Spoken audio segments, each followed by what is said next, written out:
সুদীপা ও আদিত্যকে একত্রে দেখেই নিজের ভুল বুঝতে পেরেই অভ্রর কাছে আবারও ফিরে এলো পরমা। হ্যাঁ বন্ধুরা, এমনটাই আসতে চলেছে অনুরাগে ছোঁয়ার পরবর্তী পর্বে। আদিত্যকে উদ্ধার করে সুদীপা বাড়িতে নিয়ে আসে। সেখানে এসেই আদিত্যর সেবা যত্ন করতে থাকে সুদীপা। এর ফলে দুজনের খুব কাছাকাছি চলে আসে, একে অপরকে ভালোবাসতে শুরু করে। পরমা যখন জানতে পারে তখন চৌধুরী বাড়িতে ফিরে আসে। এতে করে অভ্র অবাক হয়ে যায়। পরমা তখন বলে, আমি শুনেছি আমাদের পরিবারের একজন অসুস্থ, তাই আমি এখানে না এসে থাকতে পারলাম না। বাড়ির বড় বউ বলে কথা, যতই চাই হোক না কেন এভাবে তো বাড়ির বাইরে গিয়ে থাকতে আমি পারি না, আমার তো কিছু দায়িত্ব আছে। এতে করে অবাক হয়ে যায় অভ্র।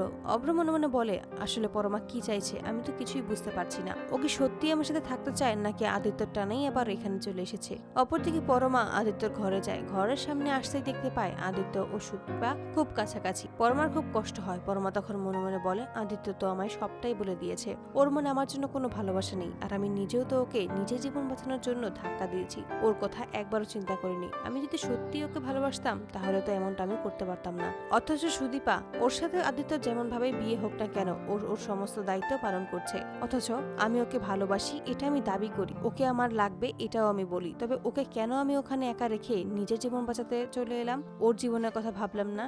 আমি কি সত্যি ওকে ভালোবাসি? অবশেষে পরমা বুঝতে পারে সে সত্যিই ভালোবাসে, তবে আদিত্যকে নয় অভ্রকে। অভ্রকে সে সত্যিই ভালোবেসে ফেলেছে। অপরদিকে অভ্র ঘরে বসে বসে বলে যে, আমি জানি পরমা তুমি শুধু আদিত্যর জন্যই ফিরে এসেছো, তবে আমি তোমাকে সত্যিই খুব ভালোবেসেছিলাম। তবে তুমি যা চাও তাই হবে, আমি সারা জীবন তোমায় ভালোবেসে যাব। তোমার কোনো কাজে আমি বাধা হয়ে দাঁড়াবো না। তখনই পরমা সেখানে আসে এবং সেখানে এসে অভ্রর সমস্ত কথাই শুনতে পায়। এতে করে পরমার খুব খারাপ লাগে। পরমা অভ্রর সামনে আসে এবং অভ্রকে তখন বলে, তোমার সাথে আমার কিছু কথা আছে।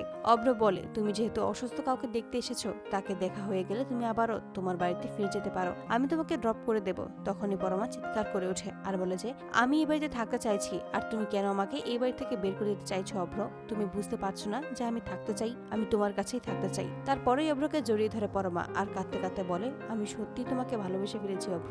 আমি সত্যি এই সম্পর্কটাকে একটা সুযোগ দিতে চাই, আমাদের মধ্যে সমস্ত দূরত্ব মিটিয়ে নিতে চাই। তুমি কি দেবে আমায় সেই সুযোগ? এতে করে অভ্র খুশি হয়ে যায়। তো বন্ধুরা, তোমরা এটাই তো চাও যেন এভাবেই আদিত্য সুদীপাকে একত্রে দেখে পরমা যেন নিজের ভুলটা বুঝতে পারে এবং অভ্রর কাছে যেন সত্যিই ফিরে যায়। অবশ্যই তোমাদের মতামতটি আমাদেরকে জানিয়ে দেবে। ধন্যবাদ।